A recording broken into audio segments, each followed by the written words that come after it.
Hi, this is Misha Voin, and welcome to the Eurasian Century. I decided I'm going to do these little programs starting out once a week and then probably try to bump them up to 2 times a week. And then we'll see how it goes. I get used to this video editing process.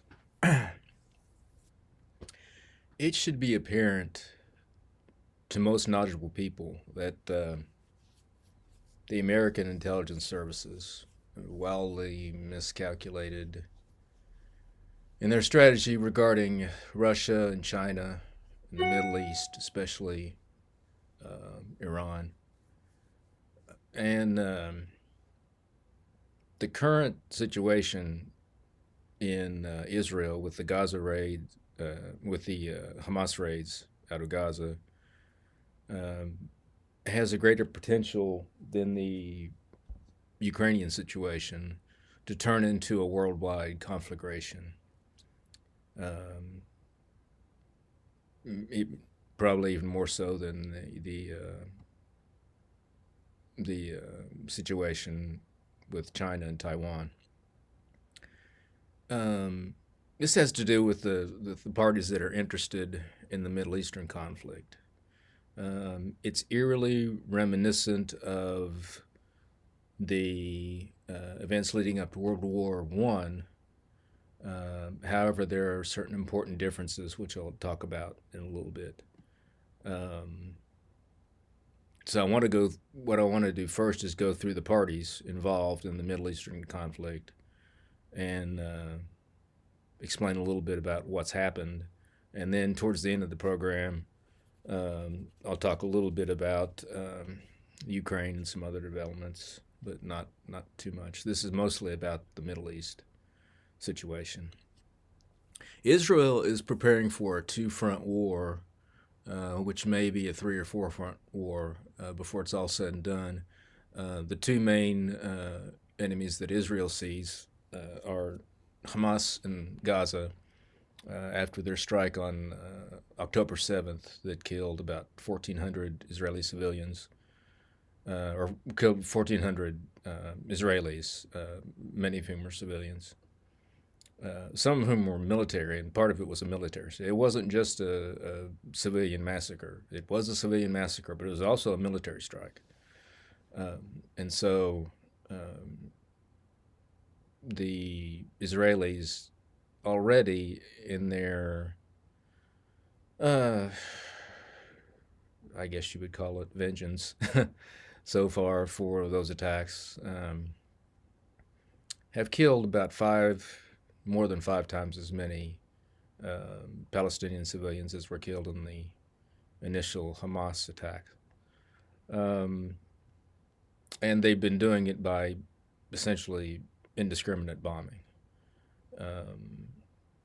They certainly are trying to get at Hamas, but they don't really take precautions. Well, I don't think you can take precautions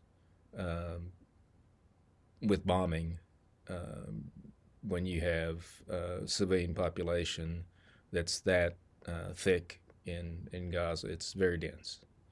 Um, and so they've been fortifying in the north, and they've built up 300,000 troops, and they've put those troops mostly around Gaza, but also they've fortified in the north against Hezbollah because initially, right after the the incursion of Hamas, Hezbollah threatened to attack from the north, and actually there has been some exchange of rocket fire, and Israel has bombed some in the north as well. Um, and so Hezbollah is a threat from the north because they have a considerable number of rockets, and they could saturate northern Israel with rockets. And Israel is very cognizant of this, and So they are trying to avoid that and reinforce themselves in the north and are trying to warn off Hezbollah. Um, Now, the death toll of Palestinians in Gaza has cemented Muslim and Arab sentiments firmly against Israel in this. In fact, it's really the West that's supporting Israel, and the rest have more or less migrated to the Palestinian side for the most part. India is an outlier to this to some extent because I think their main adversary is Pakistan, which is a Muslim country, so their sentiments are a little bit different. Um,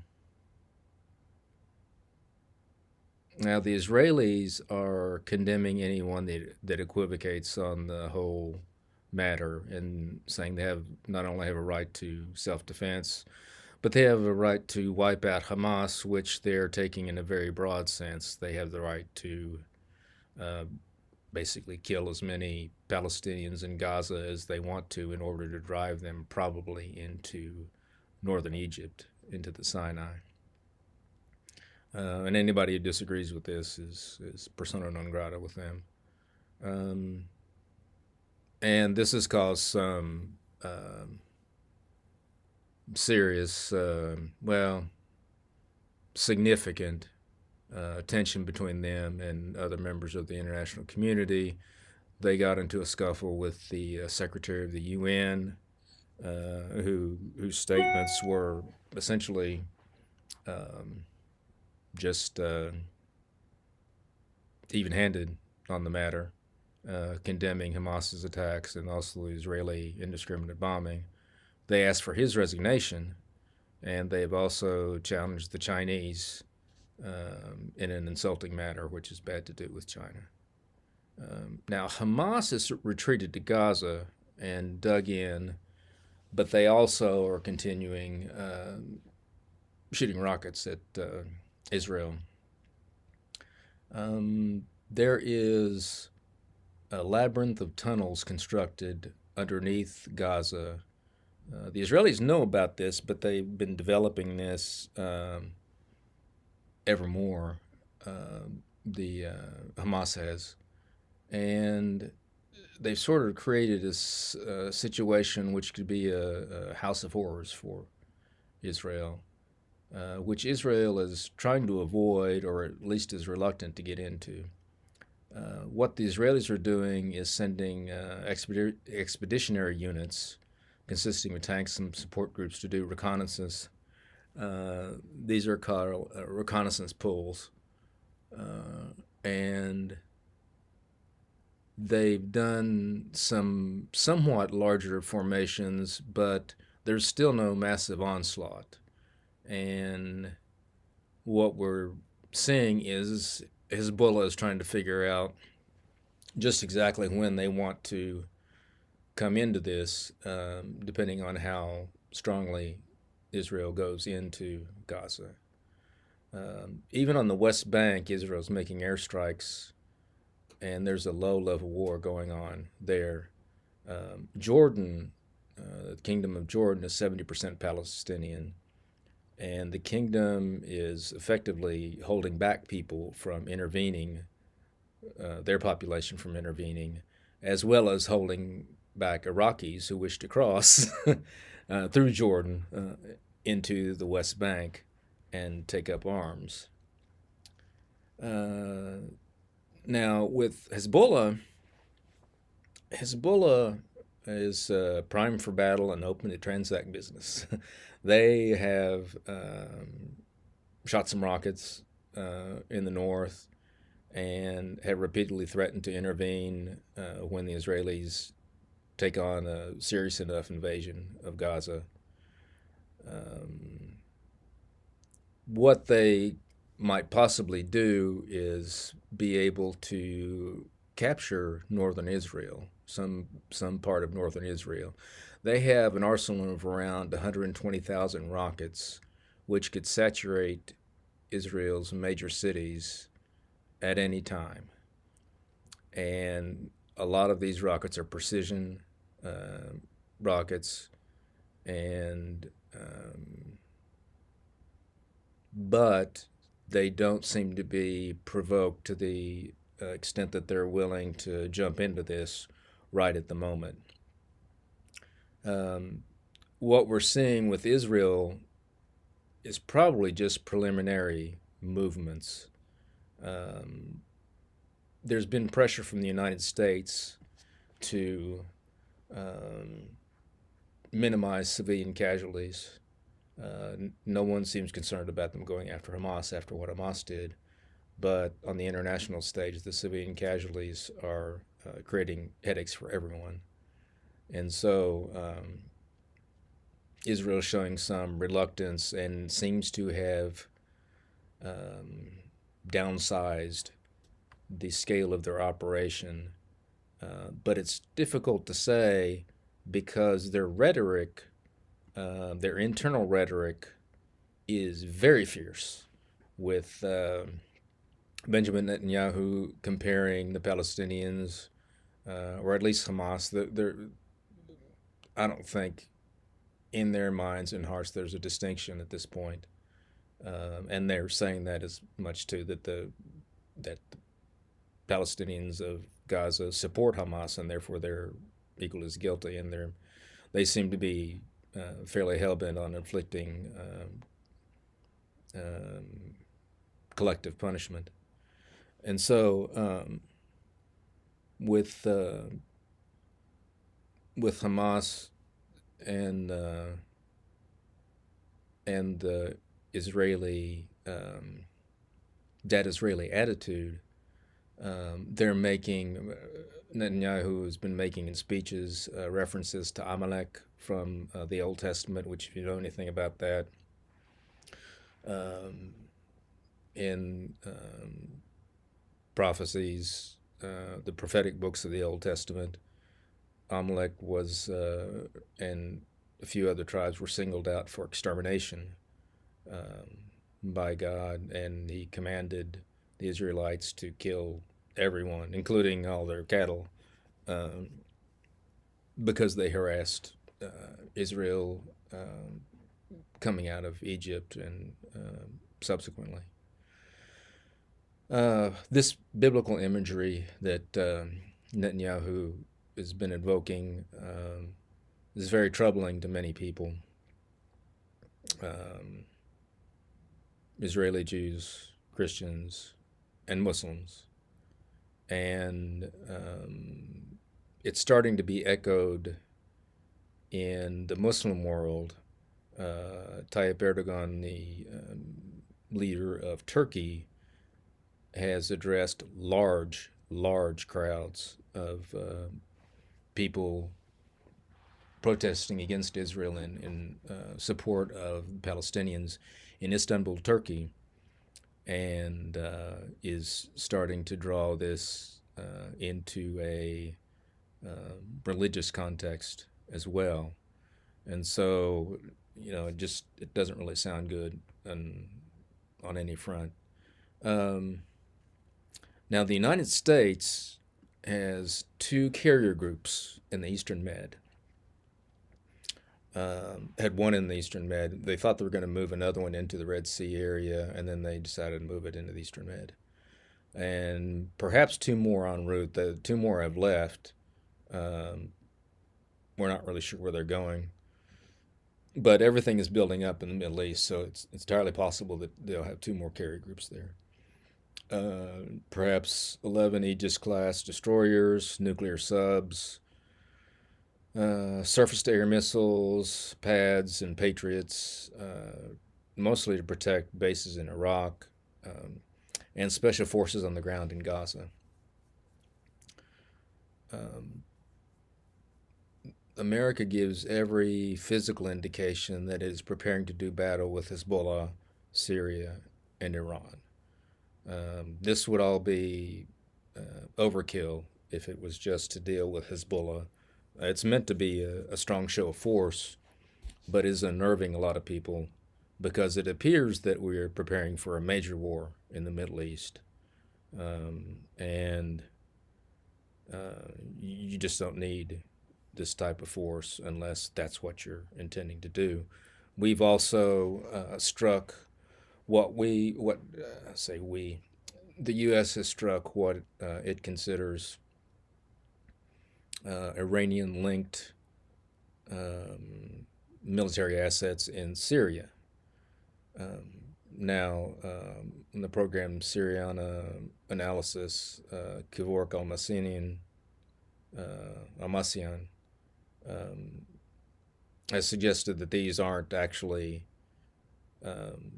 Iranian assets, that they're normal Syrian assets, and Syria is to some extent connected with Iran, but that it's a little bit much to make them out as being Iranian and using that.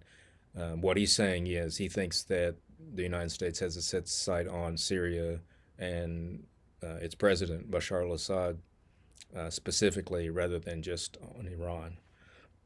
That may very well be true. Um,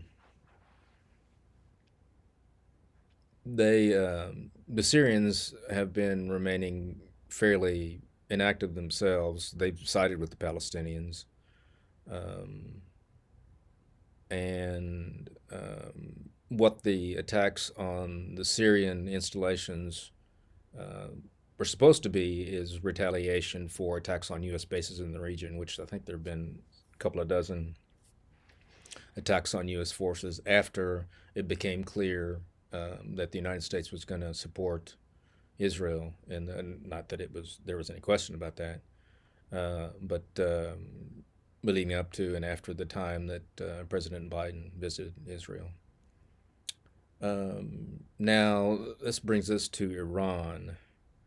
Um, I think that Iran has not only developed hypersonic missiles, um, but that the reason that it supposedly greenlighted Hamas's incursion into Israel was that they have actually assembled a handful of nuclear warheads on missiles, and they are um, primed and ready. I think there are two traps being laid, essentially. One is in Gaza for the Israelis, and the other, I think, is Iran in general, laying a wider trap for the West in general, specifically both Israel and the United States. I could be wrong about that, but I know that Iran has the enriched uranium sufficient to make 5 to 10 nuclear weapons, and that's common knowledge. You can Google that and find that out. Um, but also, there are people who will say that um, that um, the Iranians still have time to go on developing a nuclear weapon because of the delivery system that's necessary and the actual device that that the uranium is encased in. I don't think that's true. I've heard people that I respect suggest that it might be true, but as far as I've known, and I've followed it a little bit over the years, the main obstacle to developing a nuclear weapon is in getting the enriched uranium to a quality, to a grade that it can be used as the substance explosive in a nuclear device. The rest of it, you could go down to the university and find some upper level physics students, and if you gave them access to what most developed countries have in their um, military, they could they could build everything in a nuclear device that you need to, except for that substance, the explosive substance, the enriched uranium. And so I just I don't see that there's anything else to do, and that's why I believe Iran probably has these, has not detonated one as a test, Maybe disagree with people's minds. Maybe they just want to lie low, like Israel. Everybody knows that Israel has nuclear weapons. They haven't detonated any in testing. Um, People might just want to stay off the radar. Um, but the reason that I think that they do is because they're behaving as if they do.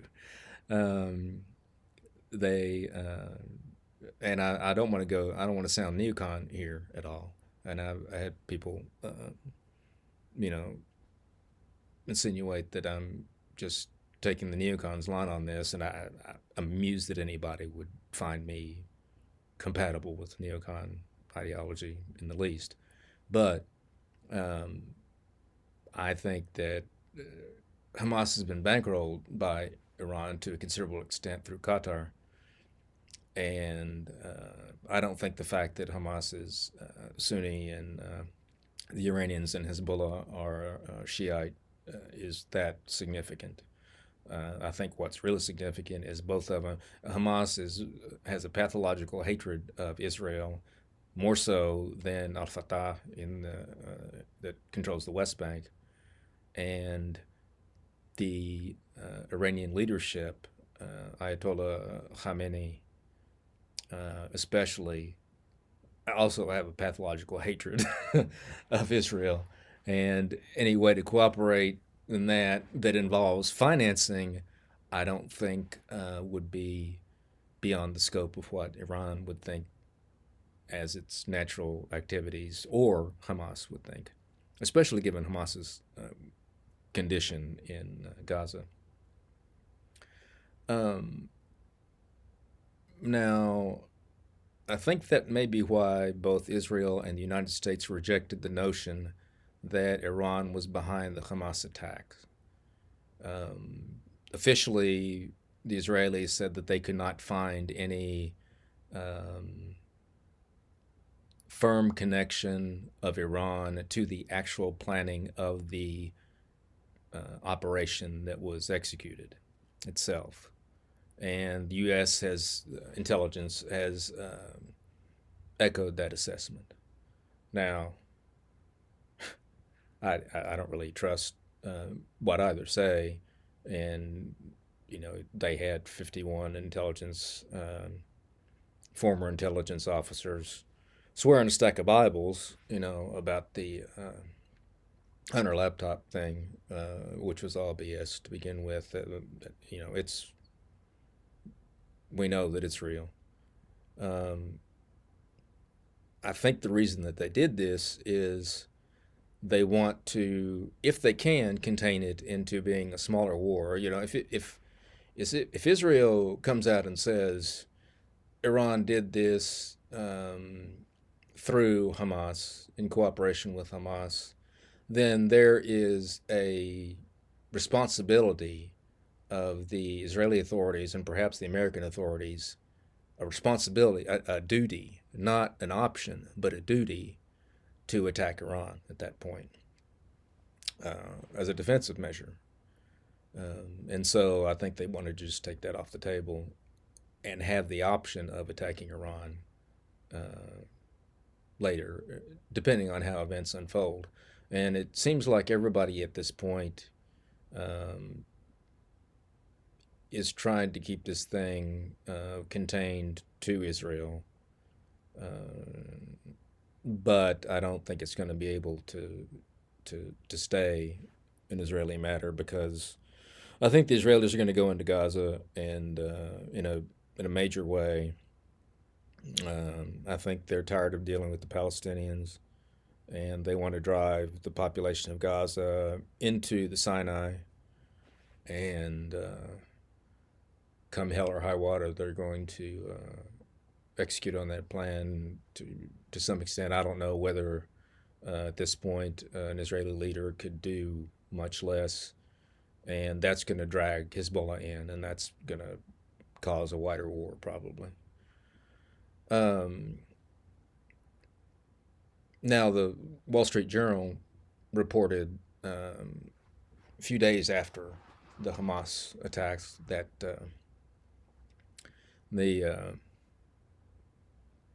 that in Beirut There were agents of both Hamas and the Iranians that met, discussed the operation, and Iran gave a green light to it. Um, I am more inclined to believe the Wall Street Journal than I am either the New York Times or the Washington Post, because they're known to be um, cutouts for American intelligence services and the State Department. I'm not saying the Wall Street Journal story is true, but I'm more inclined to believe it than I am the normal BS coming out of the mainstream media in the United States. And we already know things about the Iranian Hamas connection, so it's. I'm not saying that the United States has dealt with the Middle East in a good way. Far from it.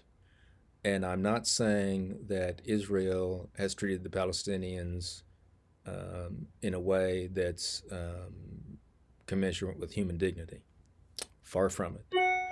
What I am saying is that I don't want to deny agency to the Iranians for doing the things that they have advertised for, decades that they want to do, and for maximizing their power in the region, which they have done by every means that they can, through cooperation with the Chinese, through cooperation with the Russians, through joining BRICS, the Belt and Road.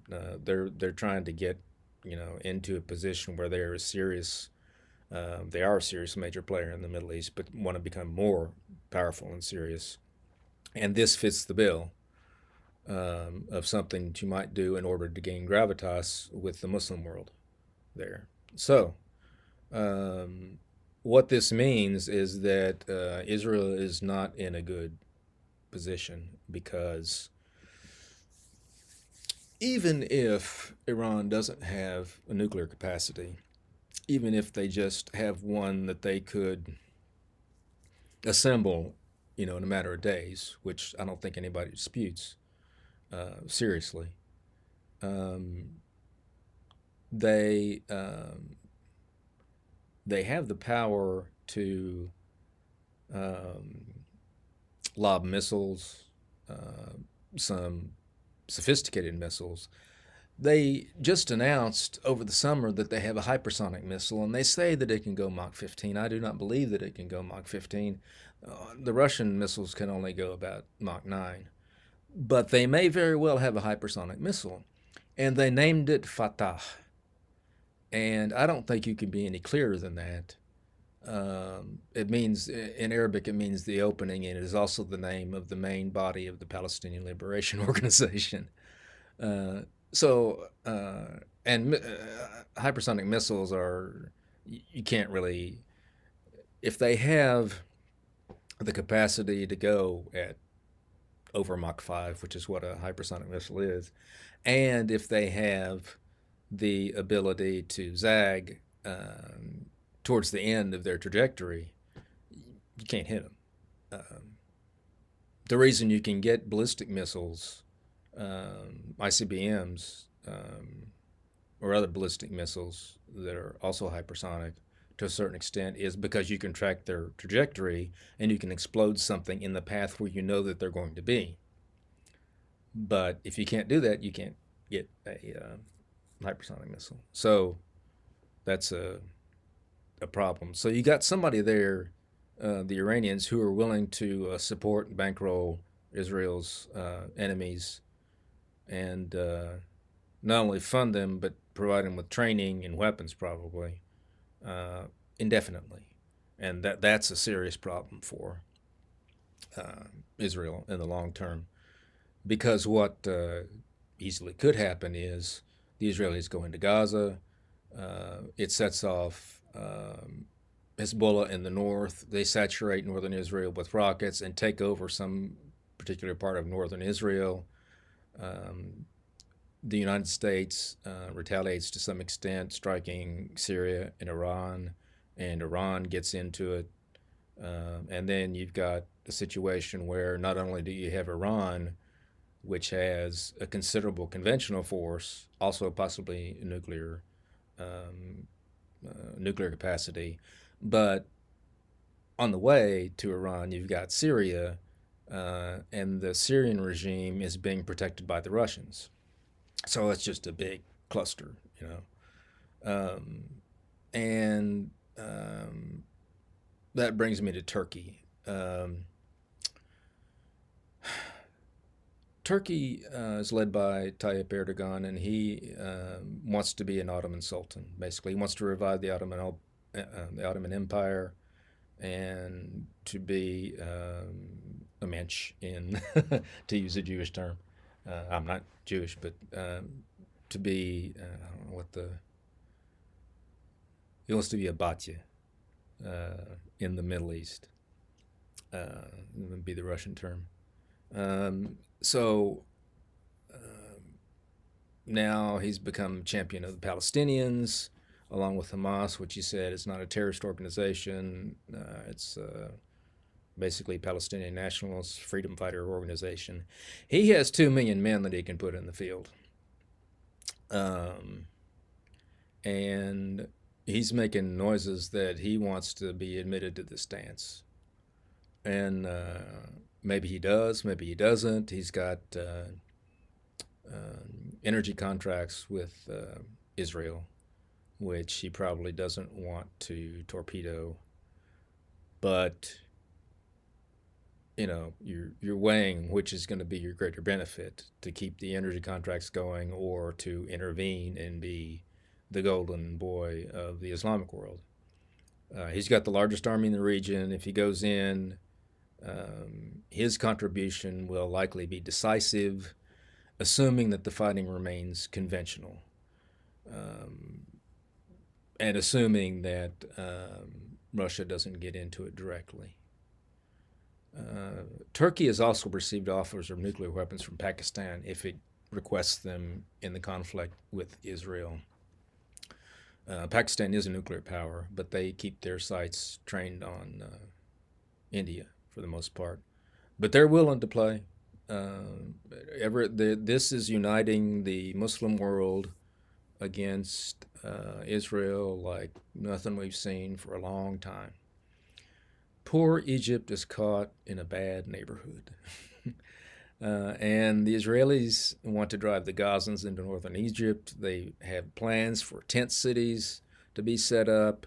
They've ordered the evacuation by the Palestinians of northern Gaza, which the Palestinians so far have neglected to follow. They've ignored these orders. And the Palestinians know that if they are moved out of northern Gaza, or to whatever extent they're moved out of Gaza, that the Israelis aren't going to let them back in, because the idea is to push them out, and they believe this gives them an excuse to push them out, and they're trying to finesse it so they don't have a wider war, but they're hell bent on it apparently. So that's something to watch. You've had some activity down at the Egyptian border, some strikes, and then some other allowances of humanitarian aid to be passing through. And the Egyptians are assembling their army close to the border because they don't know what's going to happen next either. Now, this brings us to Russia. Russia has retasked fighters to the Black Sea within range of the American carriers.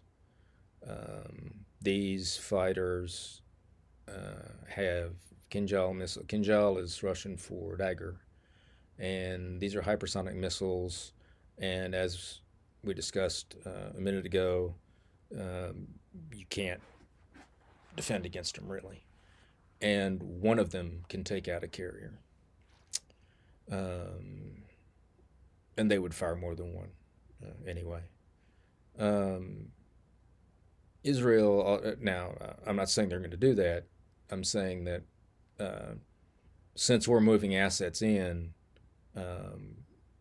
President Putin has made it known that he has carriers that he has assets in the region, MiG-31s that can carry these Kinjals, um, and because there's a defensive, that's something that a lot of people don't get. Whenever you move assets, everybody in the region has to to figure out what is the range of their weapons and how does this pose a threat to me. Not just Israel, not just Lebanon, not just Syria, but everybody who's anywhere close has to figure out, can this strike me? And the the Russians have they know that uh, they have military in Syria. The difference between the Russian military in Syria and the United States military is our military is not welcome in Syria. The Syrians have made this explicitly known. We were trying to overthrow the government there. The government survived and has reestablished itself with the help of the Russians who were invited. So um, the Russians know that we're within striking distance of their forces there. And so that was to let us know may not be the best idea to, to strike Syria, at least not near anything that is Russian or anything that intends to overthrow the government. Now, Russia has also been submitting UN resolutions and trying to address the situation diplomatically, perhaps brokering negotiations and a deal in concert with China and BRICS in some capacity. Russia wants to stay neutral, at least ostensibly, but the Israelis upset Russia by supporting Ukraine.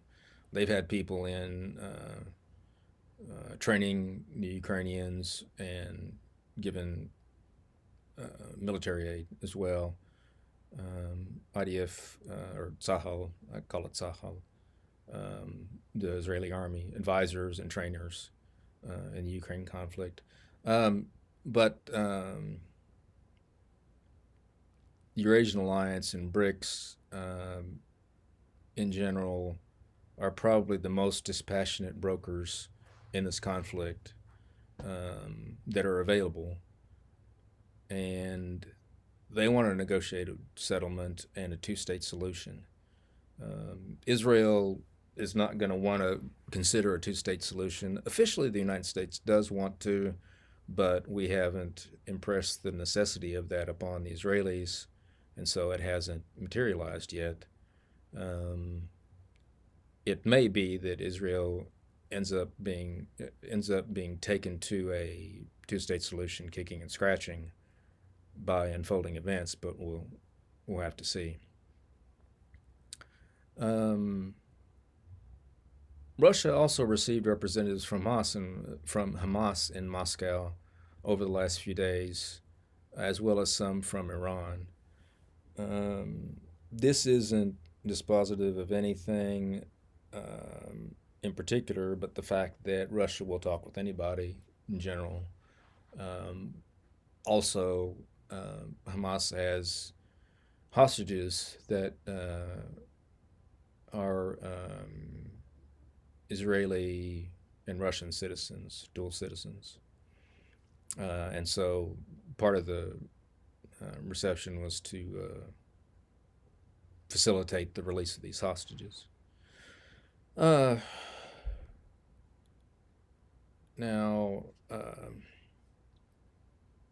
the meeting with Hamas has upset Israel, but everything upsets Israel these days. The Chinese have 6 warships in the region, 2 destroyers, 2 frigates, 2 support vessels, the 44th and the 45th Naval Task Forces. It may be that one is switching out the other on its visual, but China has also been buzzing US B-52s in the South China Sea real close, like within 10, 20 feet. The message seems to be that China will defend itself and can't be intimidated, either regarding Taiwan or its proposed mediation in the Middle East. China is positioning itself to be a mediator as well. China receives much of its oil and gas, natural gas, through the Strait of Hormuz and has navy in the area to escort ships transporting commodities. Hormuz is a lifeline for up to a quarter of the world's energy, and so it is a focal point of concern when there's instability in the region. Um, there is some tension between Israel on one side and China and Russia on the other, but that's inevitable.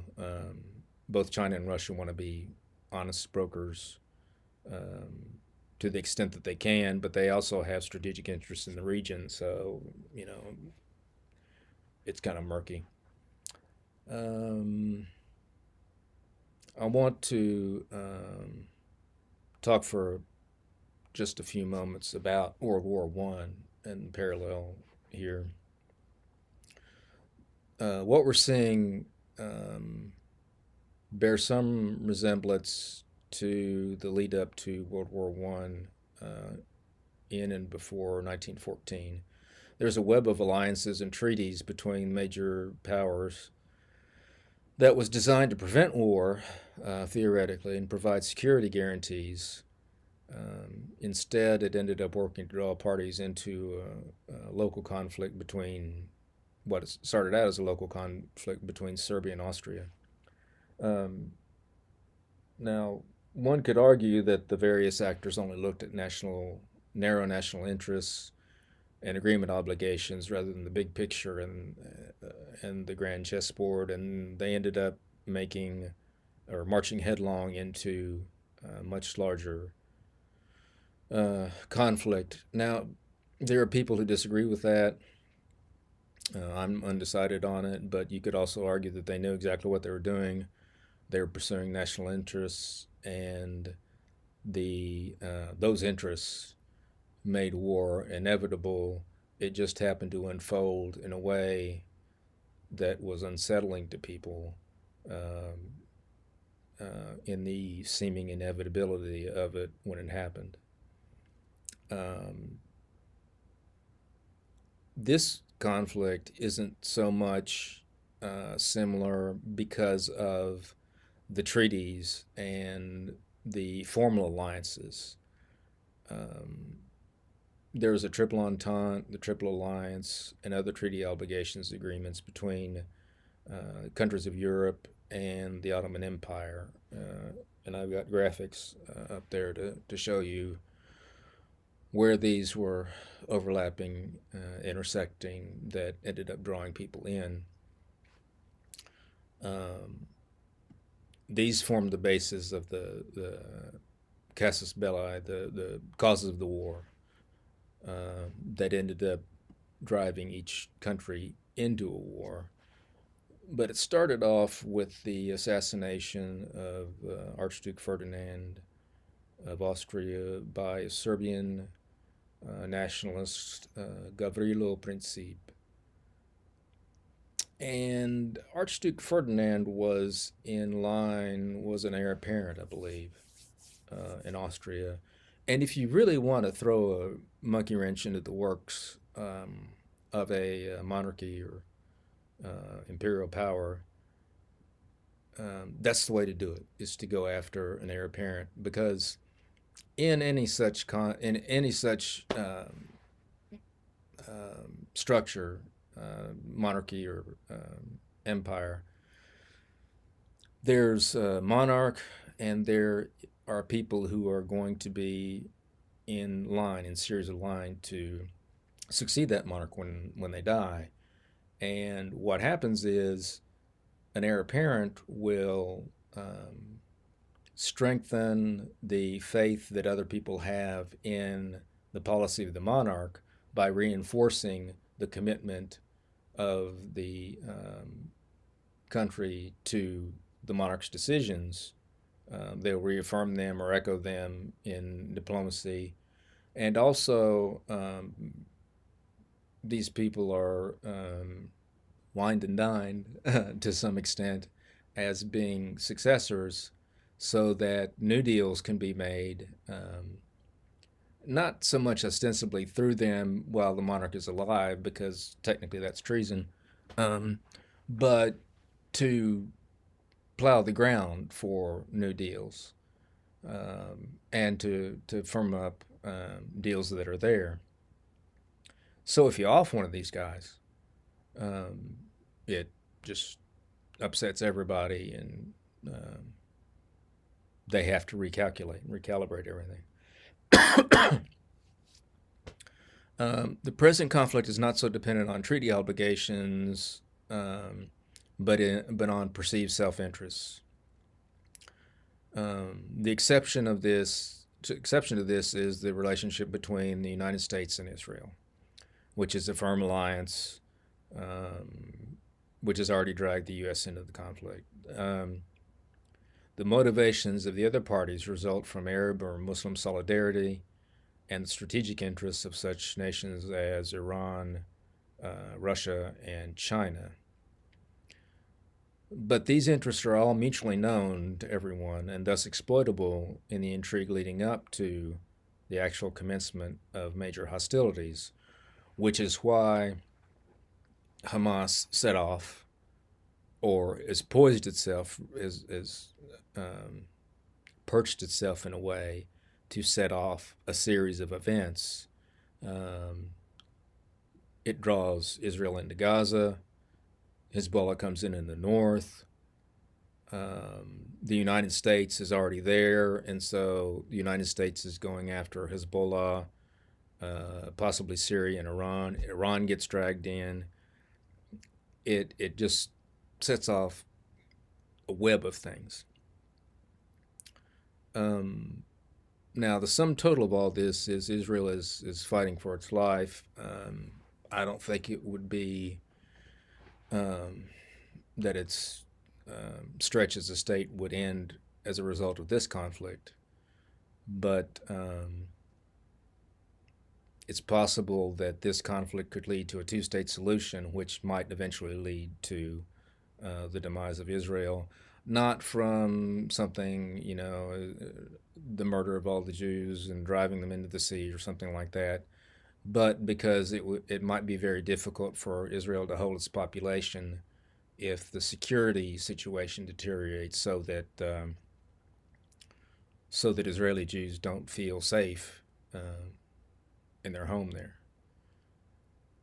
Um, Russia and China are also trying to assert their interests in this, um, as mediators and peace brokers, and they are chalking all this up to America's failures of American policy, um, in a way that is appealing to the global South and furthers their own interests.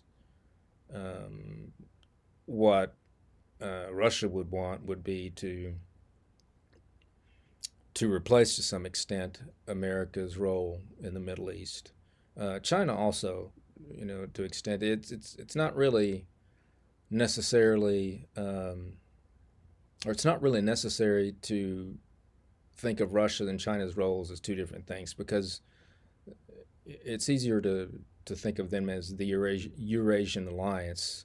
It's two hands of the same person, essentially, working in different ways towards the same end. Um, so, I guess on this conflict, on the Israeli conflict, I would just say one more thing.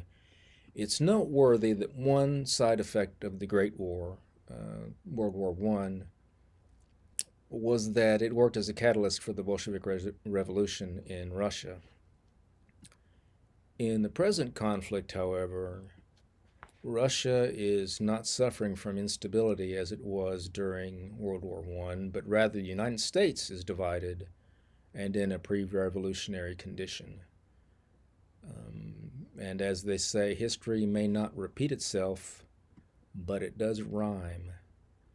And America needs to be very careful in its involvement in this conflict, because the conflict may not proceed as America thinks, and this may have a um, destabilizing influence on American politics.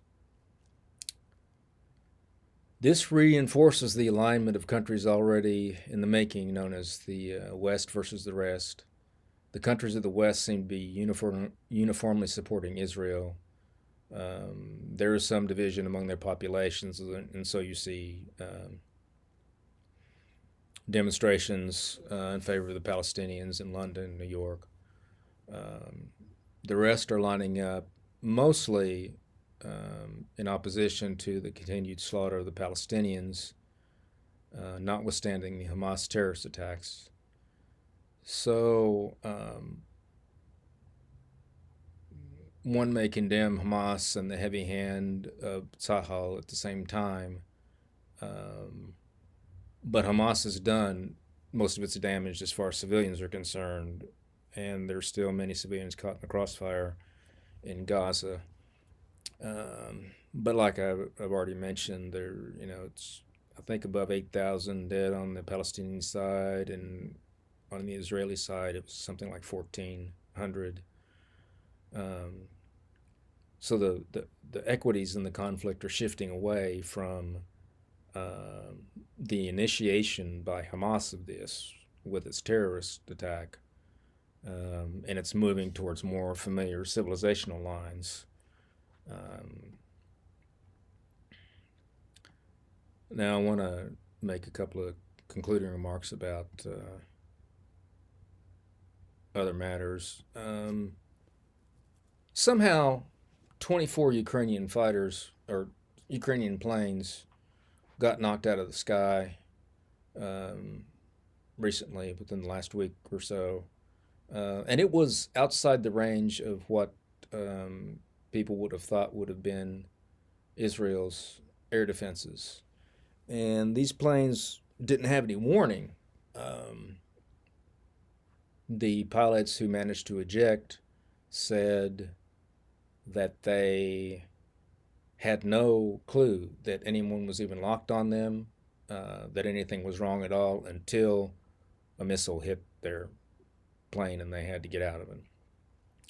What this indicates is that the Russians have developed some uh, new way of locking missiles on planes that probably doesn't have anything to do with radar. It may be locking onto a radio signature, but apparently it's untraceable, and it throws another wrench into the Ukrainian side of the conflict.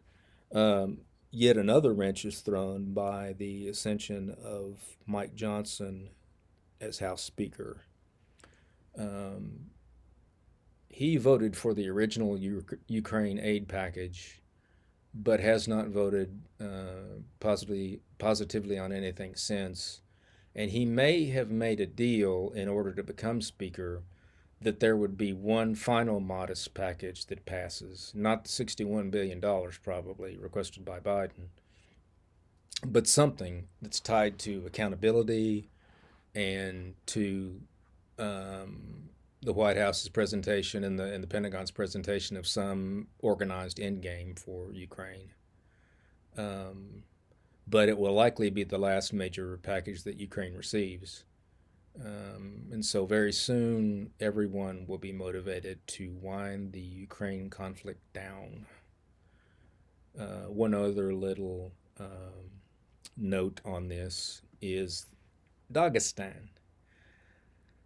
There was a former Russian oligarch who owned in the past tense. He's probably still involved with it. Um, we don't really know. He says he divested himself of it, but who had a Kievan owned Telegram channel, Morning Dagestan. He was anti-Putin. He defected to Kiev, and this channel, Morning Dagestan, stirred up about 500 people to swarm a plane with Israelis on it and harass them over passport documents and intimidating threats. It doesn't appear that there was any violence as a result of it, but it made a big stir in the press, and the Russian authorities had to step in. They had a meeting with Kadyrov, the Chechen leader, present, and the leader of Dagestan, and its religious authorities, in order to calm things down and increase stability. And Kadyrov has actually made some positive comments about Israel's role in the present conflict against Hamas, and it all seems to be winding down. But it was an interesting little episode that was essentially a staged psyop by Kiev. So that's where things stand right now. Um, like I said, I may do these a little bit more often, or I may keep them at once a week for a while. But if you enjoyed this program, please hit like and subscribe, and we shall see you next time.